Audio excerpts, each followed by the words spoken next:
During the pandemic, I get to work with a manufacturing and distribution company. And hey, that's my family business. We are producing water. It's very personal. So me and the leadership team managed to turn around with scaling up from deficit in our cash flow profitability. That's millions of dollars. Positive cash flow and surplus in profitability. In this video, I'm going to walk you through the step-by-step action that I took with the leadership team and how I drive them to turn the transformation from deficit to surplus, especially the cash burn. So we're talking about cash. I will start with cash. The first thing after I analyze the numbers and looking how bad is the cash flow, the budget and everything, I map out the cash situation. I do the power of one exercise with scaling up cash. So over here, I know how much deficit I have. And from this deficit, I work across the 7 levers of cash. So from negative, how much revenue I need to get to make it positive. This revenue, I talked about volume and pricing. How much price we need to increase during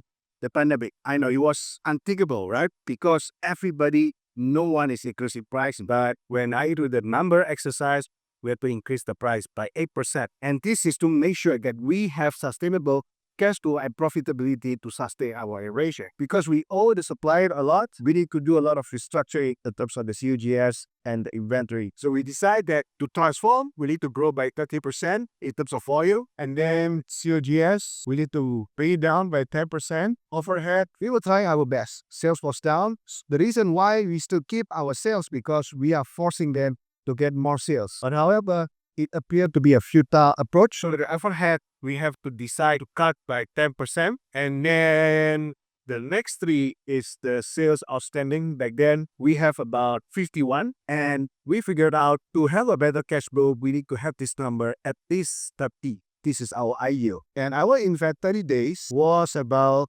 to say 45, 49. So we have to bring it down again the same on par as far as the sales, which is another 30. And finally, our payable outstanding because of our minuses, it was about 190, almost 200. This was how bad our relationship with our supplier. With this exercise, I know I'll get this X amount units of dollars in cash flow. Now it comes to the execution. And this is why I focus on the execution. However, because of the cash problem, there are late payment to my employees, to some of my leaders. They cannot take the stress. And what happened? I have to start restructure the people as well. So I work on the people side. Over here, I map out the phase, especially this phase. Back then, I just got certified as scaling up coach. And this is like the first pass, that the first assignment I get. Over here, I map what are the function, who's running it, what's the KPI, and what's the relationship to the 7 levers of cash. Apparently, suddenly, I got to let some people go. And I realized that it was during crisis, through leadership, Asim. Who are the people that will stay in the company together with me, struggling and try our best to transform, and some who just quit because they cannot take the stress. This is what we do differently. To establish the execution, I did some rehiring. I will say we fire people. They resign. Some have to be kind of forced, or I will say fired for simple, but not much. Most of them resign. So hiring pick up when critical. Over here, I realized that with 1% A player, I can only do so much. This is why I do a lot of hiring. One was hiring a people manager, a HR manager who know how to do restructuring. So he do things for me during our due diligence exercise, 2 to 5, including our CEO at the time and in our distribution company. He was all-timer with me. So after this, what I did, after knowing the scaling up, I got certified. First execution breakdown I did was the daily huddle. This is the communication rhythm that I was trying to get right since 2020. Even before I was certified, I was knowing about the scaling up. With the trial and error, it was only by 2023, we established the rhythm that every 9:09 a.m., every manager in the management team, one level below, we will have a daily huddle. And over here, the execution, we don't even think about strategy. We just think about what will be the KPI for the function to function. Because during the pandemic, I realized I have the managers functional, but they are not functional. Functional level managers that are not functional. What you call that is functional. This is why I developed the people with execution to begin to develop the consciousness of what they need to do every day, moving the needle 1% better. With this execution, I also add on to it the weekly meeting. It started with about 3 to 4 hours a week.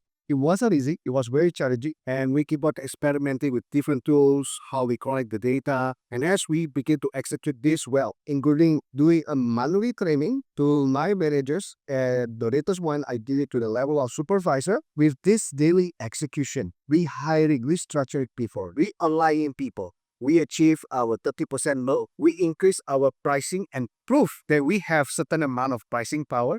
Our sales was stagnant at first during the first year, but second year, oh man, apparently some of our key customers are willing to pay because what they have done, because of the trust we've been building for the past 10 years. Sure, yes, still on the way, but it goes down to about 5% in average within 1 year. And then the overhead, we managed to cut down costs. In fact, we are hiring again. So during this restructuring, we go down all the way to 200 people. But as of today, it was 3 years from now, we are at about 300 people in terms of distribution, sales, and manufacturing. Our day sales outstanding, it has 100% improvement. We reduced from 51 days into 25 days. Our inventory moved all the way to 35. And our payable outstanding go all the way down from 190 all the way 69. Very wonderful magic number, right? Only there. After 2 years, we talk about strategy. Strategy became a big issue from 2024. This is where we think about what are the key strategies to win our battle rate. Finally, the greatest concept was we have lots of customers. We have tens of thousands of customers, only less than half of them doing the transaction. So that became the strategy. So what kind of offer we need to put so that transaction will happen? We also improve our direct distribution by hiring more people. That's why we have more headcount now. And because of this, all this action, we are able to turn from negative millions of dollars into additional millions of dollars in profit and cash flow. This is how I transform company from deficit to surplus.